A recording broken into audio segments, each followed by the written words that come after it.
30 বছরের experience police commissioner,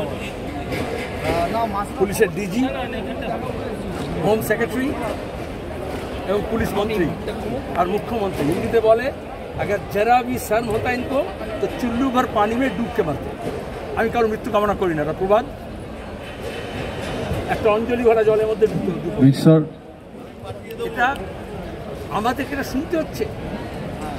আমরা পশ্চিমবঙ্গবাসীরা আমরা সবসময় আমরা এটা গর্ব করতাম যে আমাদের সংস্কৃতি বোধ, আমাদের মূল্যবোধ, আমাদের সভ্যতা, আমাদের নারীদের প্রতি যে তাদের যে ডিগনিটি, তাদের যে মর্যাদা, তার প্রতি সমাজের যে রেসপন্স সেটা অন্য রকমের। আজকে উত্তর ভারত থেকে আমাদের শুনতে হবে, জ্ঞান দেবে, আরএসএস বিজেপি বলবে রেপ নিয়ে, যারা গোটা তাদের প্রশাসনগুলোকে সব রেপে স্বর্গরাজ্য করেছে, যারা দাঁড়িয়ে হাতরাস কাণ্ডে আমরা দেখেছি কীভাবে গোটা পরিবারকে ধ্বংস করেছে, কীভাবে পুড়িয়ে মেরেছে, যেমন হাসখালিতে মমতা ব্যানার্জি করেছে, যারা আসিফা কাণ্ডে হিন্দু মুসলমান করেছিল, যারা গুজরাটে কোনো ঘটনা ঘটলেই দলিত এবং আপার কাস্ট ইউপিতে তাই করে, সেই ভিত্তিতে ভাগ করে, কখনোই এবং ধর্ষণ হলেই মেয়েদেরকে দোষ দেয় যে তারা কেন বাইরে বেরিয়ে এলো, তারা কেন জিন্স পরলো, তারা কেন এরকম খেলো, তারা কেন পুরুষ বন্ধুদের সঙ্গে যায়। এটাই তো আরএসএস, এটাই তো যে কোনো আর করে না, যে কোনো প্রতিক্রিয়া শক্তি দক্ষিণ পশ্চিম তাই করে। আমি গর্বিত যে পশ্চিমবঙ্গের এই যে লেফট ইকোসিস্টেম আছে, সবাই মিলে আমাদের যে সভ্যতার যে ভিত আছে, যেটা রামমোহন রায়, যেটা বিদ্যাসাগর, যেটা রবীন্দ্র ভাবনা থেকে তৈরি হয়েছে, তারপরে বামপন্থী আন্দোলন যেটাকে পুষ্ট করেছে, কেউ এই রিগ্রেসিভ কথা বলেনি উদয়ন ঘোষ ছাড়া, মিসোজিনিস কথা বলে না সন্দীপ ঘোষ ছাড়া। বাকি সবাই বলছেন রাত দখল করবে, দিন দখল করবে, অর্ধেক আকাশ দখল করবে, মেয়েদের সামাজিক, রাজনৈতিক, অর্থনৈতিক কর্মকাণ্ডে তাদের অংশগ্রহণ আরও বেশি বাড়াতে হবে। আর মমতা ব্যানার্জি যখন বলছেন সব পুরুষ সঙ্গীকে, সব পুরুষ ডাক্তারকে, সব পুরুষ সিকিউরিটিকে তিনি দোষী ঠাকুর দিচ্ছেন, অপরাধীকে ধরছেন না। আর বলছেন একা একা যাবে না, একা একা করবে না, যেটা সবসময় করে মনুবাদীরা যেরকম বলে। তার মানে আজকে যখন ছাত্রছাত্রী বা যখন সহকর্মী জুনিয়র ডক্টর যখন একসঙ্গে ডিউটি করছে, ডাউট লিস্টে ফেলে দিলেন। এইটাই হচ্ছে রেসপন্স থেকে বোঝা যায় তার ভাবনা কী। এখন যে লড়াইটা হচ্ছে, এই লড়াইটা বিজেপি লড়তে পারবে না। পরের শুনানি ছিল কলকাতা পুলিশের তদন্তযুক্ত একজন দায়িত্বশীল অফিসারকে কোর্টে উপস্থিত থাকার নির্দেশ দিলেন বিচারপতি। পুলিশ কমিশনার নয় কেন? পালের গোড়া।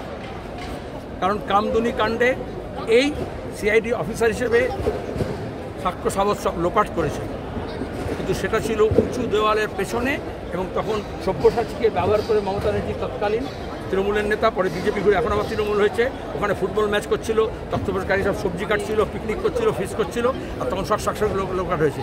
কামদুনির অপরাধী এখন শাস্তি পায়নি কেন? কারণ সাক্ষ্য প্রমাণ তদন্তকারীরা পেশ করতে পারে। তাহলে এখানে বিনীত গোয়েল এই কাজটাই করছে, পুলিশ কমিশনার, নাম দিয়ে বলছি, সাহস থাকলে আমাকে ডাকুক। তিলোত্তমা কাণ্ডের শোরগোলের মধ্যে বেলুড়ের ঘরে ঘুমন্ত তরুণীর উপর অ্যাসিড হামলা, আনন্দপুরের মহিলা খুন, এগুলো হয়েই চলেছে। রায়গঞ্জে ধর্ষণ হয়েছে, সে অভিযোগ করেছে, পুলিশ কোনো বার্তা শোনে না। মমতা ব্যানার্জি বলে দিয়েছেন পুলিশকে ব্লক সভাপতি বা জেলা সভাপতি তৃণমূলে যদি না বলে পুলিশ নড়বে না। তাহলে পুলিশ কমিশনার যখন গেল, আমি জিজ্ঞেস করতে চাই তৃণমূলের কোন নেতা, মমতা, অভিষেক, কে নির্দেশ দিয়েছিল? না তো পুলিশ কমিশনার যাওয়ার কথা নয়। এতগুলো ঘটনা ঘটে যায়, এখনই দাঁড়িয়ে নারকেল ডাঙার একজন মহিলা কালকে খুন হয়েছে, এখন আমি যাবো ওখানে বিক্ষোভে, সেখানে দাঁড়িয়ে কখনো পুলিশ তো যায় না, থানায় যাচ্ছে না, তার বাড়ির লোকজন এনআরএস হাসপাতালে বসে আছে। তো এখানে দাঁড়িয়ে কেন পুলিশ কমিশনার এত সতর্কিত হয়ে গেলেন? কেন পুলিশ ওয়েলফেয়ার বোর্ডের কর্তা ব্যক্তিদেরকে বলা হলো? কেন সঞ্জয়কে সাজানো হলো? এবং সিবিআই আর পুলিশ মিলে এখন বলবে এই তো পাওয়া গেছে অপরাধী, কারণ অভিষেক বলে দিয়েছিল যে কে হ্যাং করে দাও, তারা সব সাক্ষী সব মিটে যাবে। এটা একজনের কাণ্ড নয়, সুপ্রিম কোর্টও বলছে এটা হচ্ছে একটা গ্যাং, এবং এটা একটা শুধুমাত্র রেপ এবং হত্যা নয়, এটা হচ্ছে যে র্যাকেট, দুর্নীতি এবং দুষ্কৃতির যে র্যাকেট, সেই র্যাকেটের অংশ।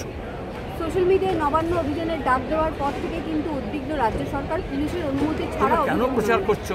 বিজেপি আর তৃণমূল মিলে কোথায়? কোনো নবান্নের ডাক হয়নি। শুভেন্দু বলেছে বলে নবান্নের ডাক হয়ে যাবে, আর বলে কিনা ছাত্র সমাজের নামে। কোন শুনেছে এই নামটা? সাহস থাকলে নিজের নামে করুক, কে দায়িত্ব দিয়েছে? আরএসএস এইভাবে করে।